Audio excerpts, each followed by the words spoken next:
What is going on, draft sickos? How are you doing? This is the Ground Floor Podcast with your boys from No Ceilings. My name is Corey Tullaba. I am the Wolf of Ball Street. I am here with the conductor of chaos, Tyler Rucker, and the mad scientist, Tyler Metcalf. Fellas, how are we doing today? Doing great. I mean, anytime we get to talk drafts, basketball, hoops in general, I'm doing awesome. How about you guys? Fantastic. I mean, we're perfect fall weather. Football's back in full swing. Basketball's right around the corner. People are quitting their jobs right before the season starts. It's everything you want out of life. It didn't take too long to get into the Blues world. By the way, guys, I've been meaning to tell you that I'm going to resign, and my 11-month-old son Mason will be filling in for me. Can you actually wait like 8 months until right before the really busy season? That'd be right. ideal. We'll wait right before game one starts. Yeah.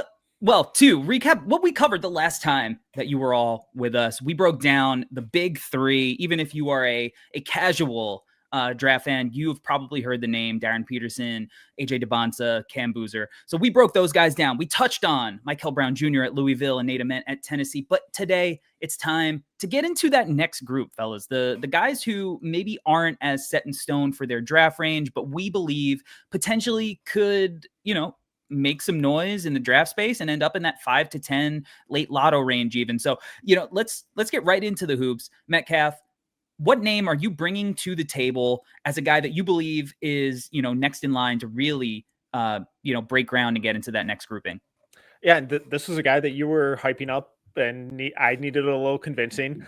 Headed to North Carolina, but the more I watch, the more I continue to fall in love. And if a couple things really fall right, I think Caleb Wilson could be one of the most fascinating and intriguing and sought after prospects in this class. And he's the definition of kind of a lottery ticket, but even with that, the physical tools, the defense, some of the passing stuff give him such a encouraging baseline. And then you look at how he gets to the rim, mostly in an off-ball role, whether it's rim running or cutting or pushing in transition.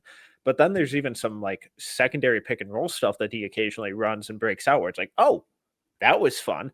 And the more I watch him with his explosiveness at 6'9", 6'10", with a alleged 7+ foot wingspan, it's like, man, the tools here are insane. And every single game, he just seems to get a little better and show a little bit more. So he's someone who I'm just really fascinated with and who I currently have at 5. So, I'm right there with you personally, in my top 5. And I think he is, the definition of the modern NBA kind of forward, at least aesthetically. But you mentioned lottery ticket. You mentioned things have to break right. What are the things that have to break right for a guy like Caleb Wilson to cement himself in this conversation versus, maybe like his freshman predecessor at UNC, Drake Powell, last year, who came in with a lot of hype similarly and ended up, getting drafted in the 20s? I hate when it boils down to this, but the shot won. And it's a big question with Caleb. I don't need him to be a 40+% three-point shooter, but if he's around 35, 36%, and more importantly, on adequate volume, that was the big thing with Drake Powell last year, where I loved the defense. I thought that was awesome. The physical tools look great, but he would go games without even looking at the rim. He'd be wide open and be like, I don't know what that orange circular thing in the air is. I'm scared of it. I'm not even going to bother with it. And I don't really have that concern with Caleb. I think he's more aggressive already, both with his spot-up shooting, just getting downhill. And I think he's shown at this stage more competency with the handle, some of the passing stuff as well. So I don't really have that level of concern.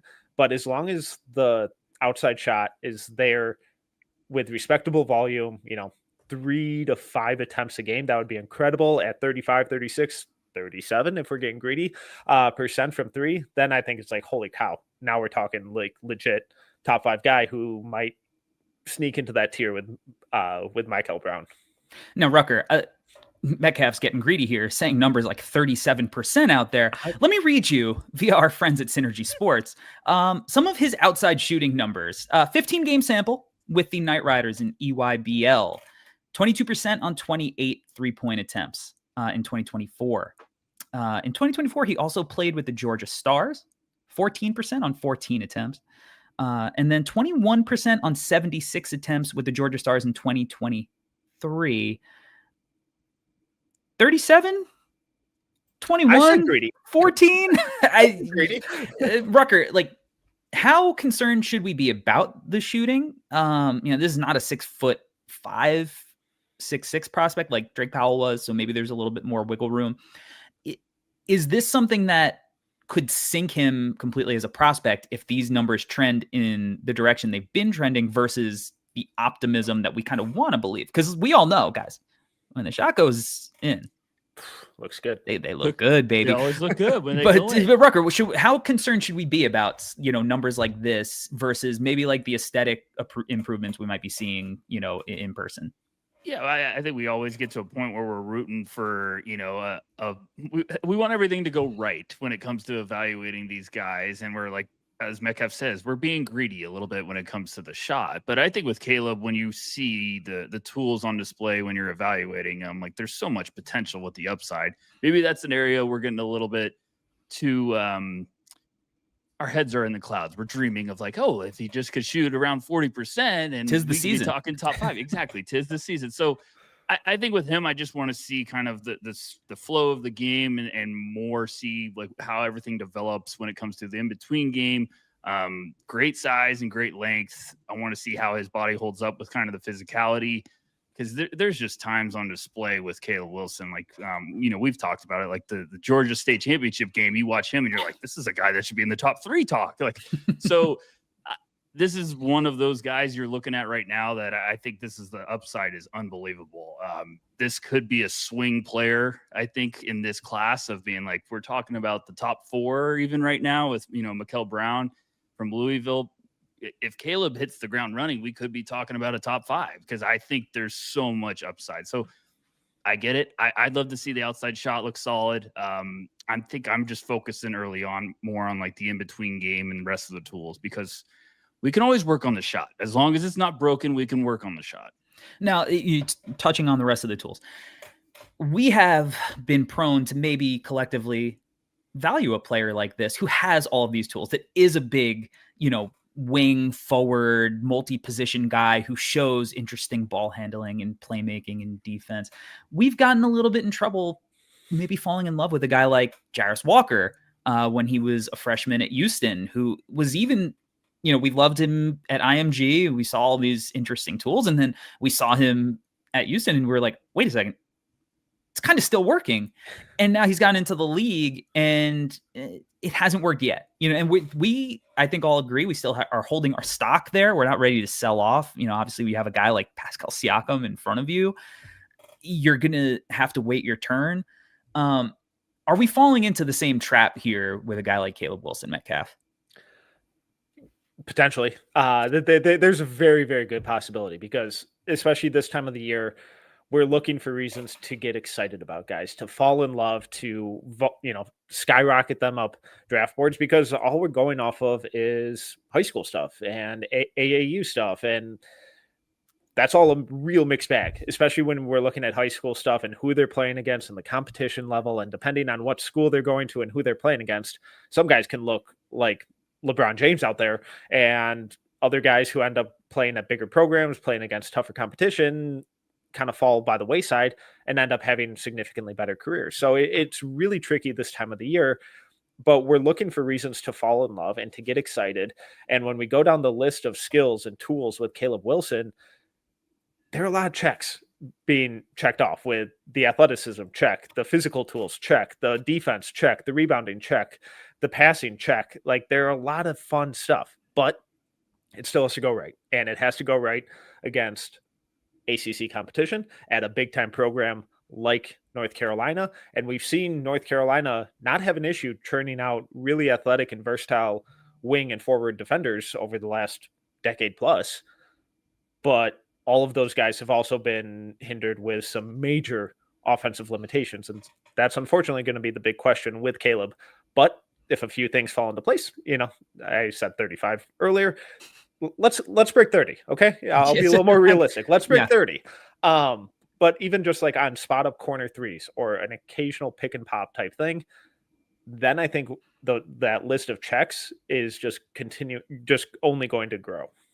Now, with the shooting, I think depending on what kind of film you're watching, whether it's his high school team or his EYBL team, you're seeing two different kinds of shooters / shot makers, right? Like if you watch his high school film, he's like getting to it off the bounce. Like he's rocking out. Yeah. He's trying to do like the Paul George, kind of thing, versus when he was playing with the Boozers with the Knight Riders in the EYBL, he was playing a much more complimentary role, stepping into, more catch and shoot attempts. So it's going to be interesting. I think that's probably what he will be doing more of at the college level. But I think we need to dive more into his defense now. Like obviously the offense is intriguing and there's a lot of cool stuff there, but you got to be able to guard, you got to be able to play two ways. And when you're that size, like if you can be a valuable Swiss Army knife defensively, it gives you a little bit more leeway. So Rucker, what are your first impressions of him defensively? Like, should we be talking about him as potentially like the most intriguing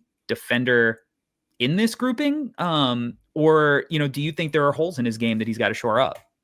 Well, that's kind of what I wanted to pick your guys' minds about, because when you watch Caleb, like the freakish tools, the lengths, is this a guy that we're looking at potentially as like a Jaden McDaniels type of impact on both sides of the ball? Like we're talking about the outside shot, which is why I wanted to bring this up. Is like, are we even wanting him to be that much of a shot chucker from our outside, or do we want him to be aggressive to try to get to the basket and use his length and use his athleticism? So like that's what I wanted to pick your guys' minds about, because when everything's cooking with Caleb Wilson, like you see a two-way potential star. You see how much he could become this big-time name from this class. I think it's just with me, it's the consistency. No, I think that's a really interesting name to talk about, especially because Jaden coming into his draft cycle was considered one of these high-level prospects. And, it's a weird situation there when he was in college. And, obviously, I think he probably even got underrated defensively in college because a lot of it, he's playing in a 2-3, right? Yeah. Where, I don't think we'll see that as much at North Carolina. But another name that comes to mind, if you talk about like, should we be focusing on the shot, a guy who really hasn't figured that part out, and partly, maybe a lot of his minutes has been due to injury, but like Jonathan Isaac, as a long, rangy, kind of multi-tool guy who was like a beast at Florida State. He's been insane. When he's healthy, he's like one of the best defenders. Am I wrong to say he's one of the best defenders in the NBA at that point? Because of his versatility, his length, his ability to guard multiple positions.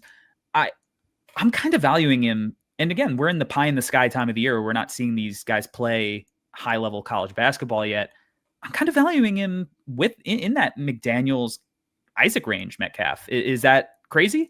No, those are the exact names that I've written down at this point for comps for him, because he has that size, he has that athleticism. And when you watch the defense, it's so much fun. At his size, to sit down in a stance, slide his feet, anticipate drives, play with his chest, play with physicality, it's exactly what you dream of when it comes to NBA wing defenders. And then you also factor in some of the weak side rim protection stuff. And in high school, where he's the biggest and most athletic guy out there, the primary rim protection stuff, and being able to blend those two worlds together is so valuable. What I'm really curious to see is how consistent is the off-ball defense, because a lot of it was just him compensating and being behind the play, a little bit of ball watching, but having the physical tools to still recover. At UNC, as he continues to scale up in competition, that's not going to fly quite as much. Obviously, still greater room for error than someone who's 6'5", but it's got to improve. And I think UNC could run out some incredibly fun defensive lineups and schemes when you factor in Caleb Wilson's overall impact, and then also pairing him with a guy like Henry Vesar, who is super mobile, really good rim protector, really high motor as well. I think Wilson's just one of these guys who at 6'9", 6'10", can defend pretty much anyone and any area of the court every minute he's out there. Well, you mentioned primary rim protection as like, obviously he's playing the 5 when he's out on the court with his high school team. The secondary rim protection, he was blocking shots on the ball too. Like he has good anticipation, just contesting shots, guarding one-on-one. And I love that switchability. The thing that really stood out, his ground coverage, I think, is insane. And his scheme versatility. He was, and again, these are against high school kids. It's not going to be this easy, but he was playing in a drop and still being at the free throw line, poking balls away from guards at the high school 3-point line. Like, his length is crazy. I think his tools are insane. He's an incredible name, I think, and the first guy that I think we should talk about in this next grouping. Rucker, who do you think outside of Wilson is another guy who can really kind of make waves in this draft class? I'm going to get a little spicy with mine. I haven't seen him mentioned, kind of up in this range yet, but when I watch the tape, I just get really excited about the tools, the measurables, and we all know we love shooters. So I'm gonna go with Braylon Mullins going to UConn. Sucking up to the big bosses. Yeah, there you go. Shout out to the Field of 68 guys. Man, this kid, the first game I watched of him, I think he came down in transition and pulled up from about 5 feet, and it was nothing but net. And I was like, all right, I'm in. 6'6", 6'7". Like, I'm in pretty quickly, and put up crazy numbers in high school. Going to UConn, I value shooting when I'm evaluating guys, and I value shooting with plus size for that position. And I just think Mullins could be one of these names that surprises a little bit. And, we're talking, hey, a freshman, young, 6'7", with the ability to be a lethal shooter from outside. Obviously, I'd like to see if, we get a little bit of the in-between game this year, but Mullins, I think, just has that potential to really blossom up the rankings and be one of these names. We see Klay Thompson back in the day where he was at Washington State. He was, a lottery pick, but he was there for multiple years. So I just think Mullins is going to be one of those names to keep an eye on. Well, you talk about the perfect marriage between team and prospect, and him in that Hurley system at UConn is an unbelievable fit. You also mentioned his insane kind of stats that he had put up his senior year, according to the UConn team site. And we know that sometimes maybe high school stats can be a little off. You got the science teacher doing the book, or maybe the JV kid. 32.9 points, 7.2 rebounds, 4.2 assists, 3.7 steals, over 47% from three at high school. And then you look at his AAU stats where, he was on the Adidas circuit with the Indy Elite. 20 games, 3 SSB, 19.3 points, 3.5 rebounds, 2.6 assists, 1.5 steals, 0.7 blocks, shot 42% from three on nearly 9 attempts per game. He is an all caps shooter, Metcalf. We know the versatility. I mean, his trigger is lightning quick. He can shoot it from every spot on the floor. Movement, he can pull up. I think his handle is not, the most creative, but it's functional enough that he can create a shot. What else are you getting, though, in a guy like Braylon Mullins? Because specialists aren't necessarily, the most in vogue kind of archetype in the NBA. We want guys who can dribble, pass, shoot, defend. We know he can shoot. We know he's going to be able to do a Jordan Hawkins impression. What else are we getting in Braylon Mullins? I love his defense. I think the way that this kid moves his feet and anticipates stuff, the awareness, the processing speed, it's so much fun. One of my favorite clips from all of these incoming freshmen is where he just locked up Elijah Arenas. Clamps. And it was it wasn't just one counter move. Nope. Arenas went at him for 10 seconds and couldn't do anything. Elijah Arenas? That doesn't sound like him. and it was just you're going to give me that shooting on offense and now this on the defensive end? That's what gets me really, really excited, because like you were saying, specialists, they have their place, but the cap on minutes, the cap on role, the cap on impact it's very real at the NBA level. But when you're being able to impact the game on that end of the floor as well, that consistently against guys who are going to high major conference or high major programs as well, that's really fun. And it wasn't fluky. It's stuff that pops up every time you watch him, the fundamentals, but also with the athleticism, because we see guys all the time be able to sit down in a stance and move their feet, but then they're either too small to actually do anything or too slow to actually keep up. And he has the size. He obviously needs to get stronger, like all 18-year-olds do, but he has the frame, he has the size and the foot speed to actually cut off drives and stick with ball handlers. So when I watch him, the shooting is great. It's the main sales pitch, but what really, really gets me excited is what he does on the defensive end. He's tough as nails. Yeah. Like, he's not backing down. He's super competitive. Obviously, like, I don't think Hurley is recruiting kids who aren't competitive, because I don't think they would last in a practice with him if that was the case. But to take a challenge, like, and, it's you could say it's one possession, but he was doing stuff in that game against Arenas in the 3SSB, the whole game defensively, that you were getting excited about. But he, even though he's skinny and he's listed at 196 on UConn's website, we'll see. He'll he'll meet you, take it in the chest, and like won't move. Again, the foot speed and the feel. And I think the feel is something that translates on both sides of the ball. Rucker, what do you think about his playmaking? Because, all right, 3-and-D, but is there 3-and-D plus? Is there anything else offensively that he does besides shooting?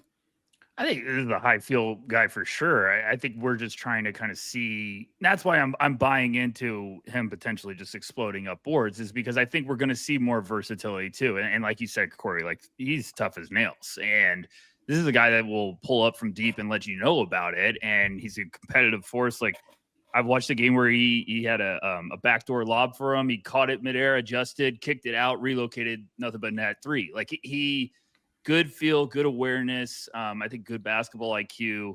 So it's like you said at the top, this is a perfect prospect, system fit. Like, him going to Hurley with UConn, all the pieces they got around this year. I think UConn's going to have a nice bounce back year. And I think Mullins is going to be one that, really is tough, because the stats in high school are efficient every year. It's not just big senior year. It's across the board. Metcalf points out the defense, but playmaking wise, I think this is a high feel player that's not just going to be a specialist. I think we're going to look this year and be like, there's some stuff to work with here that we can, untap and bring out the best of them moving forward.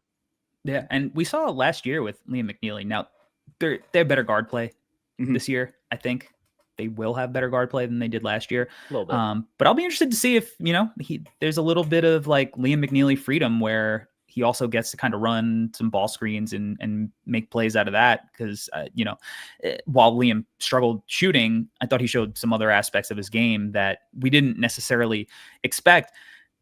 Now, we've talked about a few different areas of his game. Metcalf, I'm thinking of one word to describe his athleticism. Can you fill in the blank for me that we're probably going to hear a lot describing his athleticism this year on broadcasts? Yeah, I think it's a little sneaky. Oh, there it is. There it is. Sneaky it is. Can I, how many dunks do you think he had on the 3SSB circuit in 20 games in Synergy's database? I'll go to 25. Oh, 25. Rucker, what do you got? I'll go the under 24. Just to make Metcalf look like. Well, you both went over. It was 19. Okay. But still, 19 dunks for a guy who, the first line of his scouting report is you cannot leave him open from three is a real number. And especially when this is a kid who, yes, he doesn't have the Elijah Arenas bag as far as his handle goes, but is certainly functional enough to attack downhill. The advantage is that he's going to be able to create, just with his movement and his spacing, to be able to attack these closeouts, get downhill, and then finish. I think that's going to be kind of big time stuff. I mean, he was 66% overall, finishing at the rim, 58% in the half court, 3SSB. Like, those are really strong numbers for a guy who is a shooting prospect. I think Mullins is definitely a sneaky good player to call out in this kind of area. And I kind of wonder if Mullins is the Con Knipple to Nick Homenia's Liam McNeely, as a guy that we kind of thought was going to potentially be, or maybe still think could be, a lottery guy, but is ultimately the guy that either slides down the board or even potentially returns. But Braylon Mullins, super exciting prospect from UConn. All right. I feel like we have to talk about this guy as a potential 5 to 10 range guy. Maybe I've even seen guys have him in that next grouping in the 4 to 5 range. Jaden Quaintance. I feel like we have to talk about him. I personally, I don't know where I'm at with him personally, as far as having him in the lottery range. Here's what I do know, though. This kid defensively is a freak. Yeah.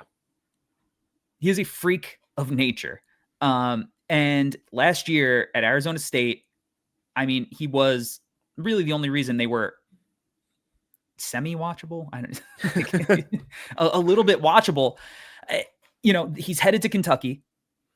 I think that system is going to be an incredible fit for him because I do think that he has some playmaking flashes that Mark Pope is going to make better use of. But we saw him at the Nike Hoop Summit 2 years ago, 2024 Hoop Summit, I believe, with Cooper and Dylan Harper. Where are you at with him, Metcalf? Because I know you love yourself some defenders. Yeah, it's really tough. And I remember watching him at that Hoop Summit, like you mentioned. It's like, God, this dude looks like an NFL defensive end. Like, this dude is gigantic and he moves like a freak. And it's like, oh, he's 16. And it's like he's multiple years away, and he's the most physically imposing guy there. And it's like, oh my God, what are we doing here? And then you immediately see the defense translate. You immediately see the rebounding translate. And I mean, when we look at some of his defensive numbers, and he had a block rate of 9.8. For reference, Yannick Konan-Niederhauser, whose whole thing was shot blocking last year, had a block rate of 10.2. So he's right there as a reclassified freshman, as an underage guy. I love that about his game, but I think the offense is troubling. I think it's really concerning. I think there's a lot of work to be done on that end of the floor. And I'm just not totally sure what we're going to get out of him on that end. And if he can be more than just that bully ball enforcer. 53.6 true shooting as a center, maybe a power forward. Not great. Not great. That would be suboptimal for a point guard prospect. So I don't love that. His free throw shooting at 47.9 last year also is not doing him much favors. Yeah. Shot 18.8% on threes. Shot maybe a little too. He only shot one a game, but maybe that was a little too many threes still, even at that rate. But he's so young. You mentioned it in passing. Even though he's going to be coming out of his sophomore year of college and having all of that experience, he is going to be on draft night 18.9 years old. He is still going to be younger than most of a lot of the freshman prospects. So there is so much room for growth with him. What does that growth look like to you, Rucker, from him to make it go from, okay, he's a freak defensively, the way he moves out on the perimeter, the way he protects the rim, his strength, all of that rocks. He's set on that side. What is it on the offensive side of the ball that you're looking for with him that will make you go, okay, maybe it's not at the same level as his defense, but is there that Bam Adebayo is a name I'm sure you're going to hear? Is there an Onyeka Okongwu, who is a guy who maybe, if finally this year is the year that he gets more playing time with Atlanta? What are you looking for on the offensive side of the ball at Kentucky from him to see that leap? I don't think much. I'm just looking for something. I don't think he's going to develop into this face-up guy this year because I just think that shot is a bit robotic. It's going to take a little bit of time, which is completely fine. We see bigs click at different points. Bam Adebayo wasn't a big face-up guy in college. We've seen this can develop. With JQ, it's just one of those things where I want to kind of see the role be simple on the offensive side of the ball, where it's like, okay, that's where we start. Now, what's the next part of his game? It's funny because I think he's listed at Kentucky's website at 6'10.5", which is the first team website I've seen put a decimal point for their measurements. But he's up to 255. So I talked about this with Metcalf on the No Ceilings pod. I said, do we need to sort of just have him go all in on being a center? I'm a center. I'm going to have that size. I'm going to make up for it with my length. Because I think if he could be this lob threat offensively, that's just a disruptive force on the defensive side of the ball. And then you could slowly add something else with the game offensively. Maybe it's the playmaking, just something where it's like, okay, we can work with this. Then you could sell me really quick on like the upside, the youth. But I don't need much offensively because the defense has the potential to be so special. What do you guys think? Well, Metcalf, I want to ask you, because he's going to be coming back from a knee injury. Mm-hmm. He's not playing the full year, from what I understand, right? He's going to be coming in mid-season. Are we expecting to see growth with that, or is he going to be playing his way back into shape, like playing shape in a rhythm? Like, do you think the injury affords him any ability to show anything new? I think it does. And we know how, when he's healthy, we know what the physical stuff looks like on both ends of the floor. It rocks. But I think having to shake off some of that rust and come into a new system with new teammates, new coaching staff, all that kind of stuff gives him a really good opportunity to show off more of the cerebral aspects of his offensive game. The names you mentioned, and comparing him to like a guy like Bam, what those guys and Okongwu, what those guys showed was also really high level processing stuff on the offensive end, not necessarily with their on-ball creation or initiating the offense, but facilitating and making quick reads and making sharp passes out of the short roll and in transition. And if he can showcase more of that and be a better decision maker by setting up teammates out of the short roll, or even the occasional grab and go in transition, then it's like, oh, okay. I'm almost at the point where it's like, I don't ever expect him to shoot, and I don't even think that he necessarily needs to, but there has to be something other than offensive rebounding. And if that can be really taking a jump in his offensive processing speed, and slowing the game down and making sharper reads and more creative reads out of areas like the short roll, then I'm like, oh, okay. Now we're seeing comps like Bam and Okong will make a lot more sense, or even a guy like Kevon Looney, who made an incredible career off of doing the little things and the dirty work. And then you factor in, like, if Quaintance can do what Kevon Looney did with his athleticism, that's a really, really fun player. Yeah, I love that call out. And, I think solid baseline, for him, for a guy this kid's going to play in the league for a long time. And I think this year he's going to do a supercharged Amari Williams kind of impression. Those are, I think, three really strong names. There are other names that we can talk about for sure that we're going to cover on this show throughout the year.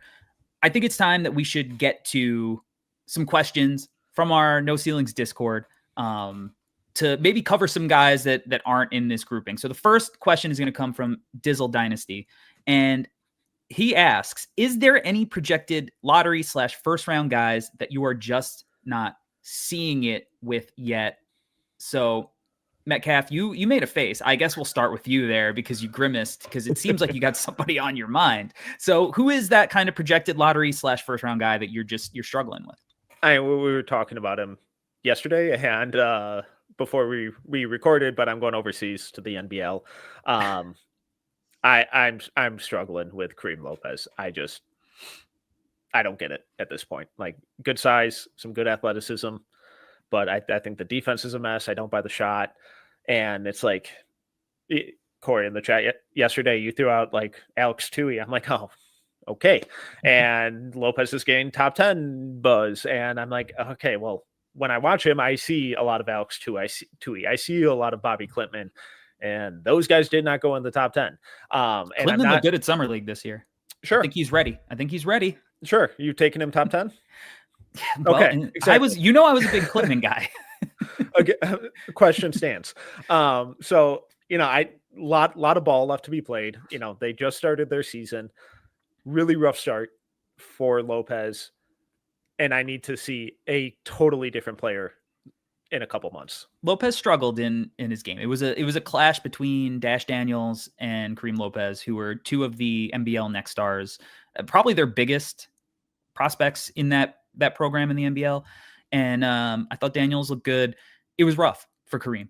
I think, we should give context as to maybe why, and I don't think it's gonna excuse this performance. It's these are still concerns that we need to talk about going forward. But, he did have an injury that he suffered at Adidas Euro camp over the summer. And he's just been back to, playing full contact within the last couple of weeks. And then he got sick last week. So, it hasn't been ideal circumstances for him right now. And that context I think is fair to share, but he definitely has a lot to prove, I think, because last year he was an intriguing name. He's our friend Ignacio, who is our international guy at No Ceilings, has said that he's arguably the best Mexican-born prospect of all time.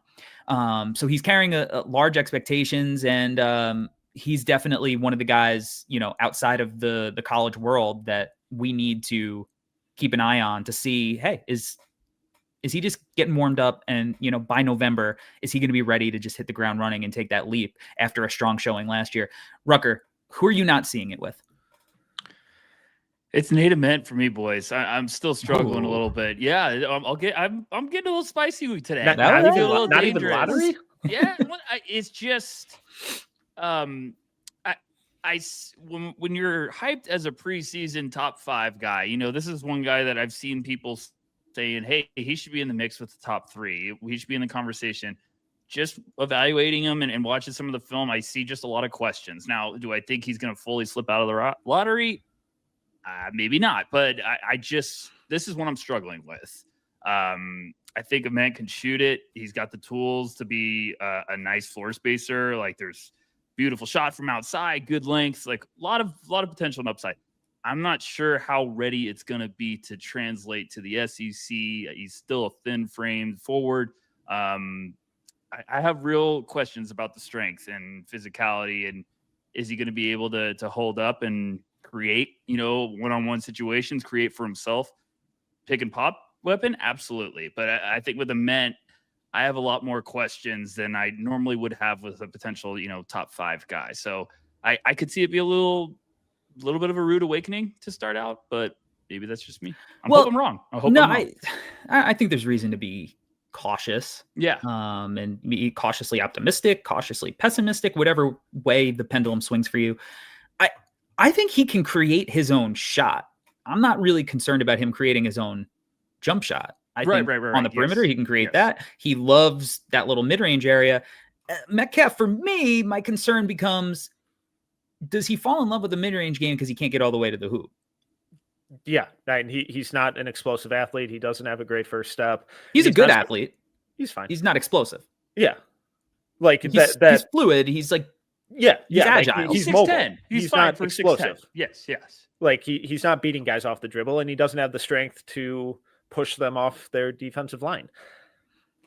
Like if people had as much of an issue with Ace Bailey's rim pressure last year, they're going to have a very similar feeling to Nate Ament's this year. I feel like his handle is better than it definitely is. Ace's. It definitely is, but he's not as bursty. No. Ace knew how to put people away. I think Nate doesn't have I can't put you in jail. Like, I think people can catch up to Nate Ament easily to cut him off, and then it's just a one-on-one physicality thing, and he really struggles to have the advantage a lot when he's not going against smaller guards on a switch, which hopefully Rick Barnes and them are going to try to do that a lot. No, I think that's where the problem lies. Like, if I was a coach defending him, I think he's not slow, but I think he's quick enough to beat guys like his own size, especially college guys. I think he's quick enough to beat those guys. Yeah. I would kind of do you remember when the Rockets had T-Mac guard Dirk?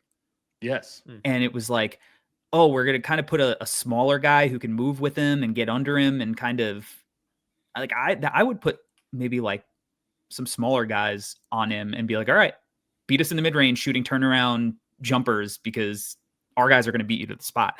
Yes. I kind of think that's also a shot he loves and can get really deadly with. So he can. Is that a shot you'd rather live with versus some of the other guys? We're going to find out. I think that's a name that's interesting.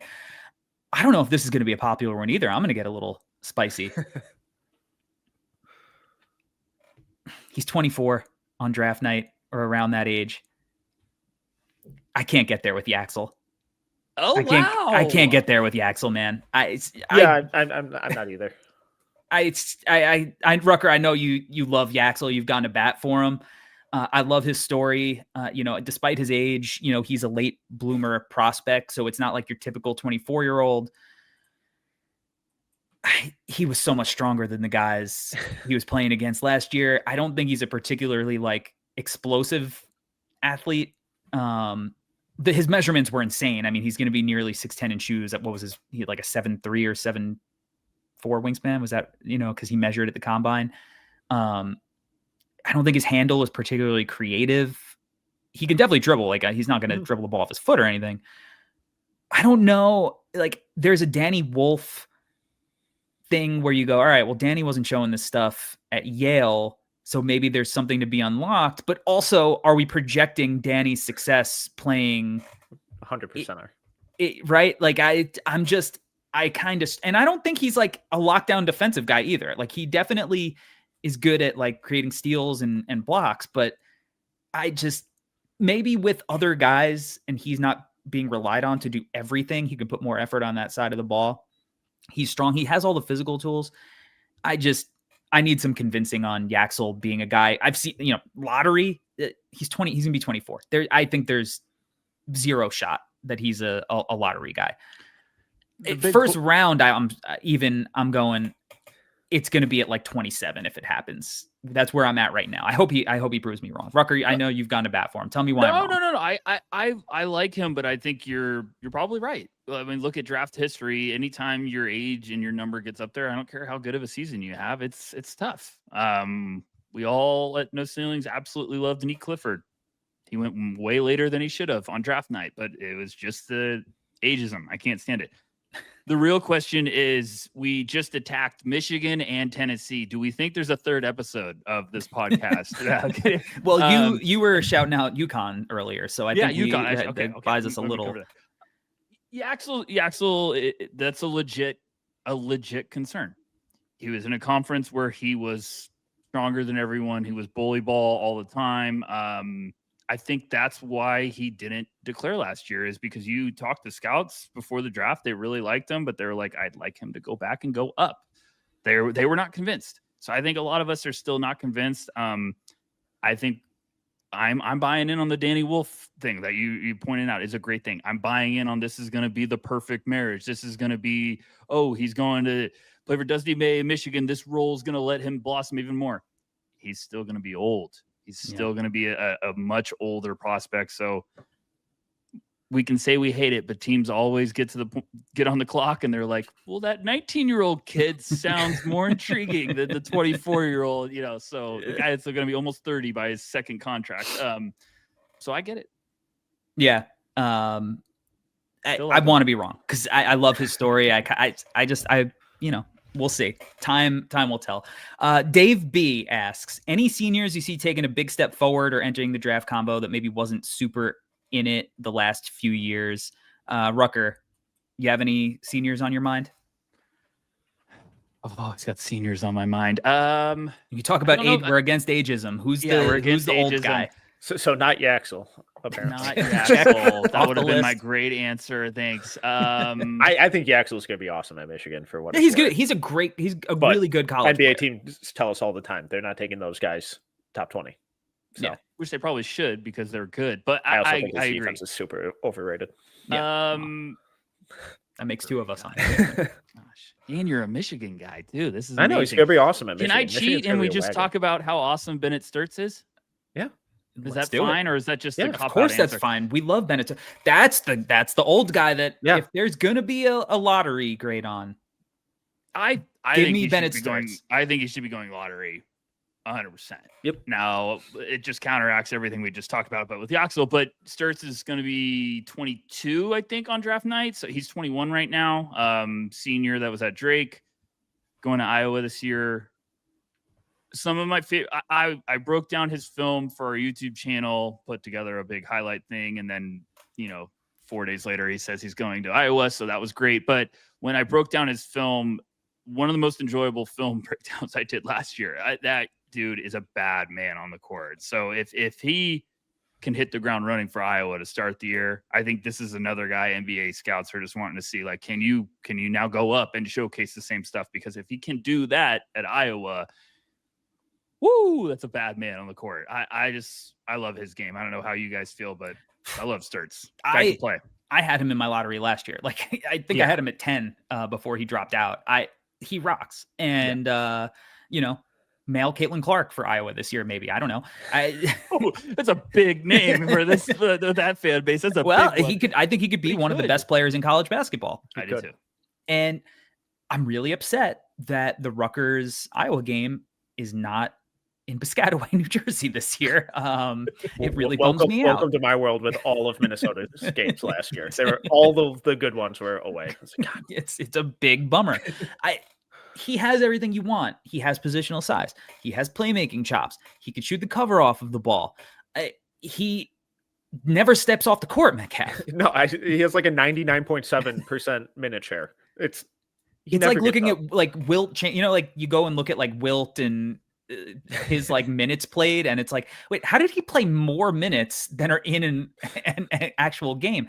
That's what it felt like looking at Sturtz. I think that he's a no-brainer. I think his advanced stats are gonna pop. I think the film's gonna pop. He might be the guy that brings together the stats and film community this year into actually enjoying basketball collectively together. He's the unifying presence that this country needs in this time. Nerds and film grinders unite. No, I think that's a fantastic call out for sure. I don't think you're cheating at all. Metcalf. I could give you another one if you need, but go ahead. Let's share the spotlight a little bit. Yeah, Jesus. All right. This is the Tyler Rucker hour. I'm just excited to be here. I'm going back to North Carolina. I mentioned him earlier. I'm going with Henry Vesar. Ooh, that one stings, doesn't it? Rucker? Center transfer from Arizona. I'm ruined my weekend, actually. He's another guy who I had in my late first round at the end of last year before he withdrew and quickly transferred. Smart man, get out of there. Actually get to play now.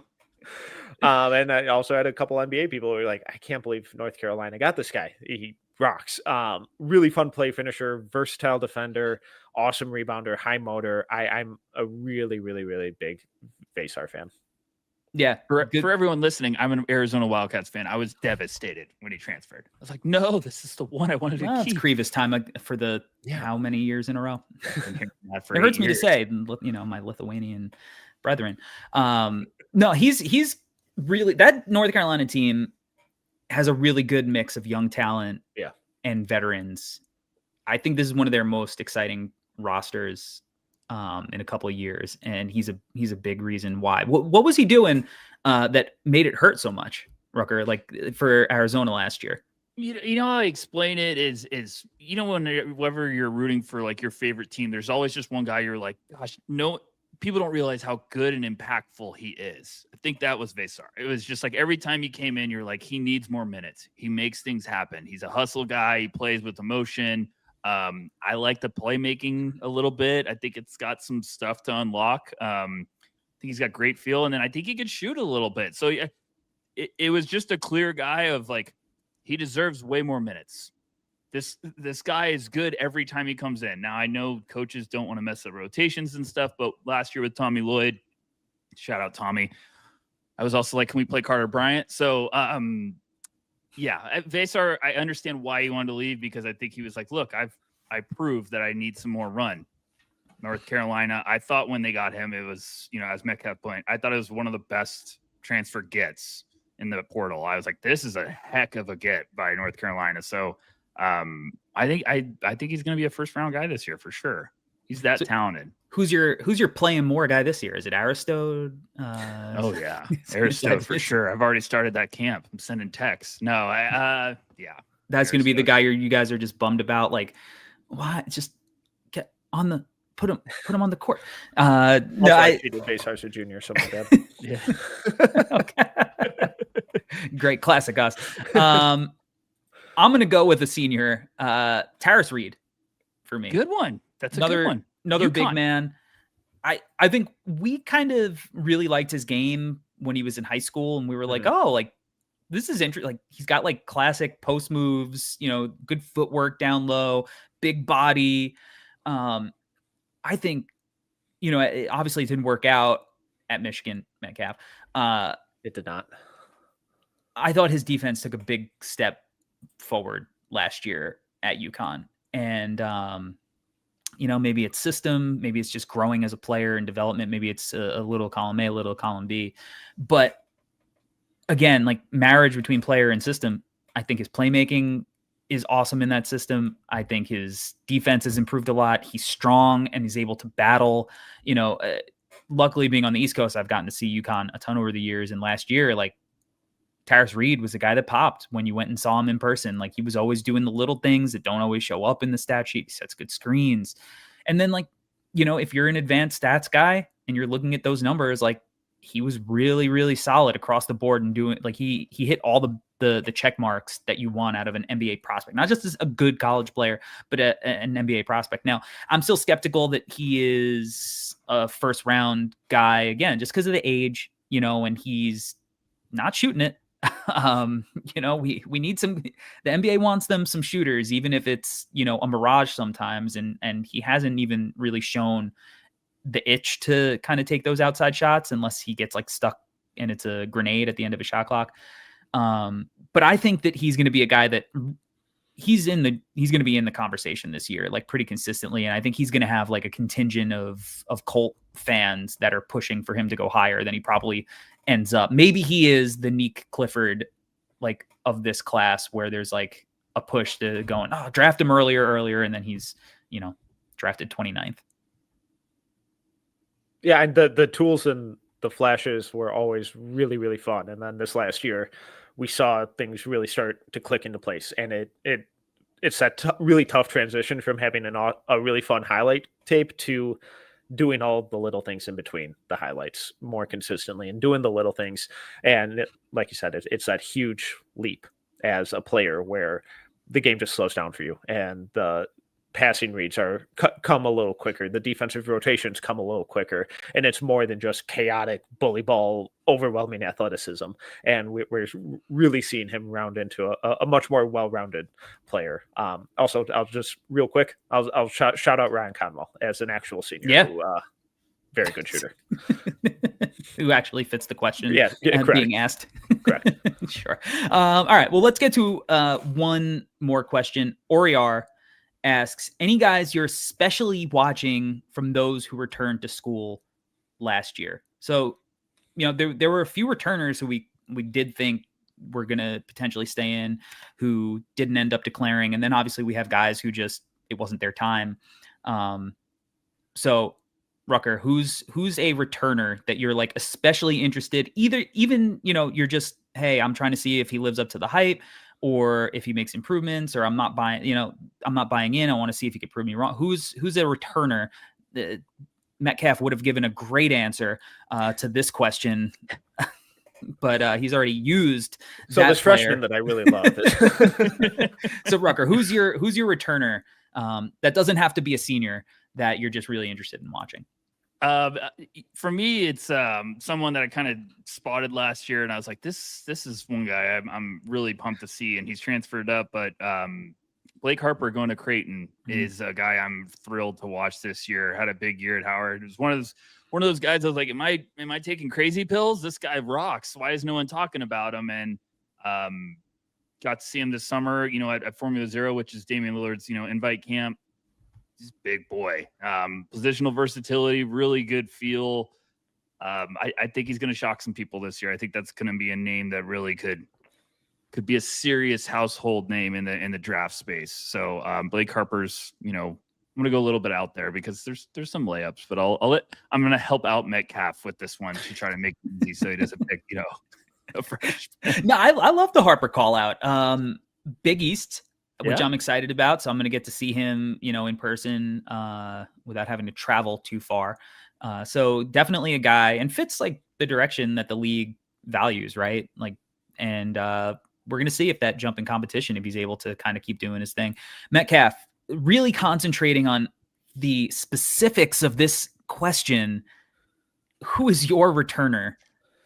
Yeah. you're excited about? I think Tyrone Stokes could have a huge senior year. Yeah, good. College guys. And it's a very long list because I think this returning class could have. It won't shock me if this is the first time since 2013 where we have more returners go in the top 10 than freshmen. But love that. Paul McNeil. That's spicy. That's a Paul spicy. McNeil. All right. I like the shout McNeil out. call out, but that's spicy shooting too. guard from North Carolina. Had an insane finish like last month of the North year Carolina last year. State. Yeah, North NC Carolina State. I excuse me. think he might have just Different colors. Wow. God, I hate you guys. What's the timing on this? Are we almost done? Uh, Awesome finish to his freshman year. Fun shooter, but like really, really fun secondary creator, running off screens, second side pick and roll stuff. Really promising defender. Just needs to play. And we saw it late in the season. And when he did, numbers and impact were awesome. And I think he could be one of the biggest sophomore breakout guys. I hope that he's not the guy that really disappoints the entire like draft sicko community, because he was like even a spicy like freshman that people liked, and then he just didn't play. And Rucker, I know there's like a guy I think that's probably similar in role that you also got to see at Lillard's camp in Matt Abel. yes. And he's a really interesting kind of prospect that fits that mold too. Darian Williams going to have the ball in his hands a lot. Yep. I am being cautiously optimistic with that one because I see the vision. It's just like, well, that's why I'm really specifically wanting to watch him, because it's like, all right, is this going to work? Is this like, is what we saw? Am I going to be real? able to watch him? Or yeah, exactly. Or is he going to be back to getting 30 seconds a night? No, Corey, you're right though. There's a lot of names you get really excited with that NC State team that you're like, but there's one ball and you all play a similar role. How is this going to work? Because Abel, shout out Maxwell Bombach on our team, was literally texting me this morning. He's like, what do you think of Matt Abel? And I was like, he knocked my socks off at that Dame Lillard camp. Like, really, he was MVP, right? Yeah, he's a really talented shooter that he had a sequence in one of those games where all of a sudden he had a monster poster, and then it was just like angry 7 straight possessions on fire, Matt Abel. And I was like, all right, I'm in. Okay. Because wow, this is fun. So yeah, that's a fun team. And I like the Paul McNeil shout out, because man, you're right. If that one doesn't hit, I think the draft community is going to need to like have a, intervention with each other, because it's just going to be a tough space. I think my guy, I'm going to cheat. And, we expected it. Yeah. Right. I'm just going to say my short kings, and I'm going to go to Hod Pettiford and John Mobley Jr. I can't quit those guys. Vegas had you minus 3,000 to bet that. I mean, Tahad, I'm interested in seeing, he was closer to testing the waters, obviously, because he played in the scrimmages. He had an incredible first scrimmage at the NBA draft combine, struggled in the second one. I think he measured a lot better than people thought, because he's actually going to be like 6'1" in shoes, and he had like a 6'5" or 6'6" wingspan. So he has plus length. So we know how fun he was last year, how impactful he was. The ball should be his this year. Yeah. And now it's not going to be Bruce Pearl giving it to him. So it's like, what does it look like? One, for him taking that jump just from freshman to sophomore year. Is he going to be able to, boost his efficiency at the rim, continue to shoot the lights out, continue to provide that spark in an expanded role? And then also, like, what is it going to look like now with a different coach? I know it's probably not going to be a completely different system, but look, father, son, it doesn't matter. When you take over as the coach, you want to run things your way. You're not going to live in a shadow. You want to run the program the way you run. You want to run your offense, right? So, like, I'm interested to see what it looks like. And then John Mobley Jr., he is an insane shooter. Yeah. Not just he is an insanely talented shooter.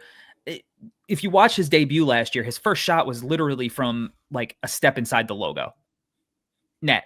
Like in that Texas game, he just went bonkers. And like, I'm a little upset that Thornton's back, because I get that he's a good college player. Next question. He's a good college player, but man, let's move on. go somewhere else and let John Mobley rock out, because I think he's got playmaking potential too. I want to see him play with the ball in his hands. If I were a betting man, I'd say Tahad's probably more likely to kind of make a splash in the draft scene, come out, and Mobley maybe either is going to transfer or wait for his turn to run the position full time. But I just can't quit those guys, and I like Christian Anderson too. I feel like he's been getting a little bit more hype as far as than those guys in the offseason, because he played really well for Germany. But I can't quit my short kings. I know the league's moving on, but I'm not ready. I'm not ready to move on. If you looked at my dating history, I made the same mistake a lot. Oh man, I'm just gonna leave that one there. I'm not touching that one. No, I can't go off that. Was there any other names? LeBaron Philon's an easy layup. So of course. Yeah, and there are a bunch college of them. fans listening. Yes. John Blackwell, I'm a big fan of. Yeah. Isaiah Evans, Carter Knox. We like to just Cam mix it up Williams and get aggressive. Cam Williams is a good one. Love Cam. I'm still excited to see Darian Reed at Oklahoma this year. I think that's gonna be totally. Yeah. Ade Mara, obviously.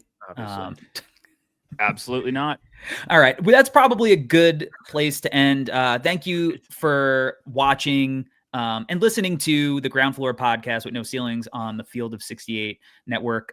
Super grateful still to the guys for bringing us on. We're excited for a full-on draft cycle. Hopefully you're a little bit more prepared as to what guys on your favorite college program or that you're be playing against. Might not be long for college basketball as potential draft prospects. So until next time, I'm Corey and they are the Tylers. We are out. Thanks for rocking with us, guys.